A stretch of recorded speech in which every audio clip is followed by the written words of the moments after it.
Hello दोस्तों, मेरी YouTube channel कहानियां विद सीमा में आपका स्वागत है। मायका से पहले ससुराल। रीता अभी तैयार होकर घर से निकल ही रही थी, उसकी सास सुमन जी ने टोक दिया, बहू कहाँ जा रही हो? रीता ने बहुत विनम्रता से जवाब दिया, माताजी, पापा की तबीयत बहुत खराब है।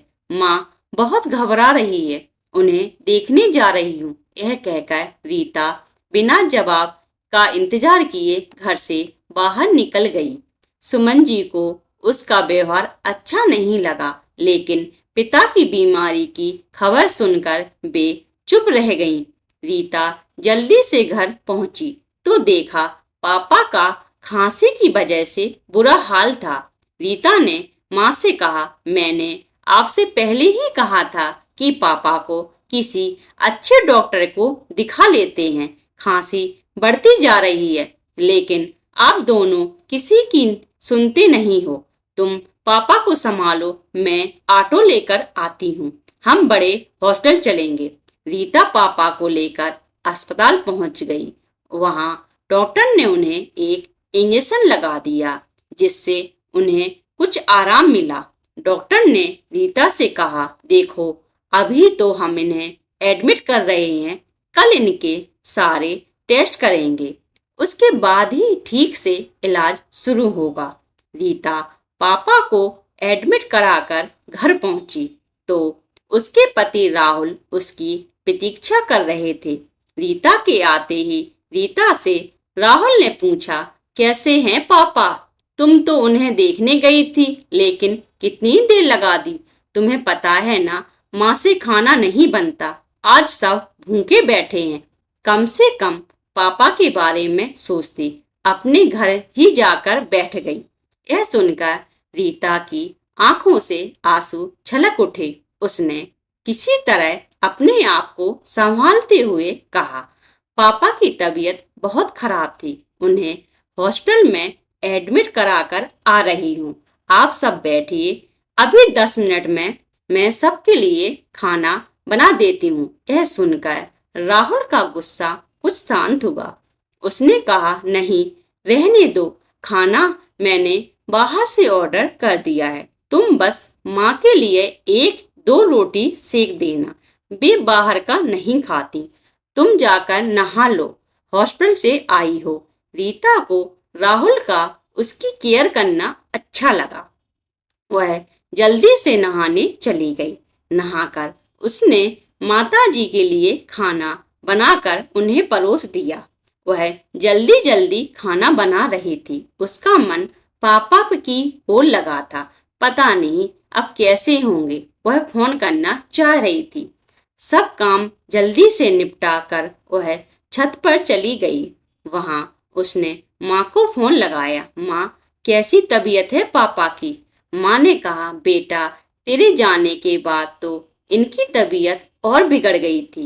इनके खांसी के साथ खून भी आ रहा था। डॉक्टर ने तुरंत सारे टेस्ट कर लिए, सुबह तक रिपोर्ट आ जाएगी। मेरा मन बहुत घबरा रहा है, तू अभी आ सकती है क्या? रीता ने कहा, ठीक है माँ, मैं आती हूँ। रीता ने कहा, ठीक है माँ, मैं आती हूँ। तभी माँ ने कहा, अरे मेरा दिमाग तो काम नहीं कर रहा, तुम इतनी रात को कैसे आएगी? तुम सुबह आ जाना और एक काम कर लेना, मेरे पास चेक बुक है, सुबह 10,000 जमा करने हैं, तभी इलाज शुरू होगा। तुम मेरे चेक से लेकर बैंक से पैसे निकाल कर यहाँ जमा करा देना। कुछ देर बाद करके रीता नीचे आ गई। उसने देखा सब सोने जा चुके थे। वह रसोई में जाकर काम निपटाने लगी। आज उसे अपना बचपन याद आ रहा था। उसके पापा कहते थे, मेरा बेटा नहीं है तो क्या हुआ, बेटी है ना।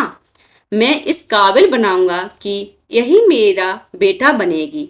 आज उसने अपने आप को इतना लाचार मान रही थी। रीता, काश वह लड़का होती तो कम से कम इस समय अपने पापा का ख्याल तो रख सकती थी। किसी तरह काम निपटाकर वह सोने चली गई, लेकिन आंखों में कहाँ नींद थी। उसने देखा राहुल नींद में सो रहे हैं थे। सुबह वह जल्दी उठ गई।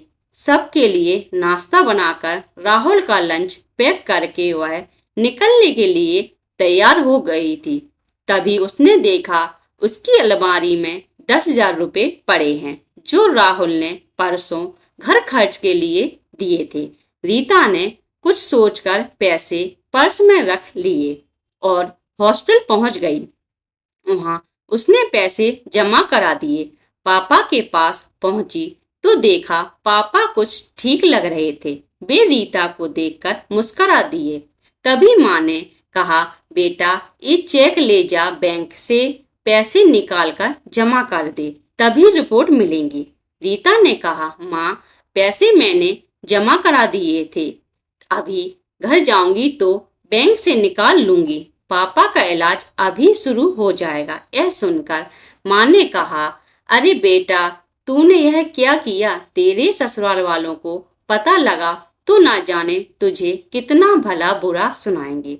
रीता बोली, माँ तुम चिंता मत करो, मेरे पास घर खर्च के पैसे थे, अभी बैंक से निकाल कर वापस रख दूंगी। मुझे शाम को जाना है शॉपिंग करने राहुल के साथ। रीता कुछ देर वहां रुककर चेक लेकर बैंक पहुंच गई। बाहर गार्ड से उसने पूछा, भैया आज बैंक बंद है क्या? गार्ड ने कहा, बहन जी आज दूसरा शनिवार है, कल इतवार है, अब तो बैंक सोमवार को ही खुलेगा। यह सुनकर रीता के पैरों तले जमीन खिसक गई कि कहीं अगर राहुल को पता लग गया कि घर खर्च के पैसे पीहर में दे आई तो उसका जीना मुश्किल हो जाएगा। वह डरती डरती घर पहुंची तो उसने देखा उसकी सास सुमन जी गुस्से में बैठी थीं। सुमन जी बोली, बहू यह सब क्या है? रात को हमने बाहर का खाना खा लिया, सुबह से फिर तुम गायब हो गई। अगर दोनों टाइम बाहर का खाना खाएंगे तो हम सब बीमार पड़ जाएंगे। तुम क्या चाहती हो कि तुम्हारे सारे ससुराल वाले उसी हॉस्टल में एडमिट हो जाएं जिसमें तुम्हारे पापा हैं? यह सुनकर रीता रोने लगी। नहीं नहीं माताजी, ऐसा मत कहिए, मैं अभी खाना बना देती हूँ, कहकर रीता तेजी से काम में लग गई। नहा धोकर फटाफट खाना बनाकर सास ससुर को खिला दिया। इधर उसे पापा की चिंता थी, उधर उसे राहुल के गुस्से का डर। जब उसे पता लगेगा कि घर खर्च के पैसे मैंने कहीं और खर्च कर दिए। शाम को राहुल ने आते ही शॉपिंग के लिए चलने को कहा। रीता ने उसे कमरे में ले जाकर सारी बात बता दी। यह सुनकर राहुल को बहुत गुस्सा आया। उसने कहा, यह अच्छा है, मैं इसीलिए बिना भाई की बहन से शादी नहीं करना चाहता था। आज वही हुआ जिसका डर था। मेरी कमाई अपने माता पिता पर लुटाती रहो। यह सुनकर रीता के सब्र का बांध टूट गया। उसने कहा, मैंने सिर्फ एक दिन के लिए पैसे लिए हैं, सोमवार को वापस कर दूंगी। और रही बात बिना भाई की बहन से शादी करने की, तो वो तुमने इसलिए की थी कि इकलौती बेटी की सारी जायदाद तुम्हें मिल जाए। आज मेरे पापा हॉस्पिटल में हैं, मैं डर डर कर उन्हें देखने जाती हूँ। घर आते ही सब मुझे उल्टा सीधा सुनाने लगते हैं, जैसे अपने पापा के पास जाकर मैंने कोई गुनाह कर दिया। मैं अभी अपनी माँ के पास जा रही हूँ। अपने पापा को मैं अकेला नहीं छोड़ सकती। सोमवार को तुम्हें तुम्हारे पैसे मिल जाएंगे। तब राहुल ने कहा, मैं भी देखना चाहता हूँ वे तुम्हें कब तक रखेंगे। अपने आप रोती हुई वापस आओगी।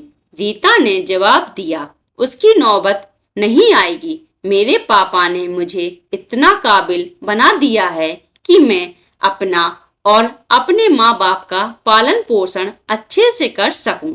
यह कहकर रीता बैग में कपड़े लगाकर पीहर की ओर चल दी। आज उसे ऐसा लग रहा है जैसे वह बेटी होने की कैद से आजाद होकर पापा का बेटा बन गई है। अब वह केवल अपने माँ पिताजी का सहारा बनेगी। अपने घर पहुंचकर उसने बैग रख दिया और सीधा हॉस्पिटल पहुंच गई।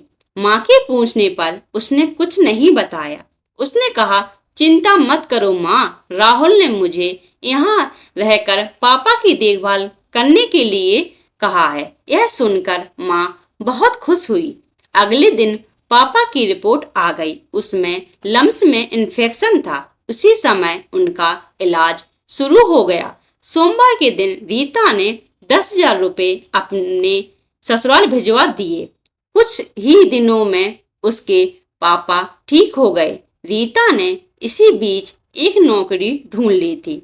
जब उसके पापा घर आ गए तो उसने सारी बात उन्हें बता दी। पापा ने कहा, बेटा हम अपना ध्यान रख लेंगे, तू राहुल से बात करके वापस लौट जा। रीता बोली, पापा मैंने घर आपकी वजह से नहीं, अपने आत्मसम्मान के कारण छोड़ा है। अब मैं बेटा बनकर आपकी सेवा करूंगी। आप परेशान ना हो। आपको क्या लगता है, रीता का यह निर्णय सही था या गलत था? यदि आप ऐसी ही कहानियों को पसंद करते हैं तो कृपया आप मेरी YouTube चैनल कहानियां विद सीमा को सब्सक्राइब, लाइक एंड अपने दोस्तों के साथ शेयर करें। धन्यवाद।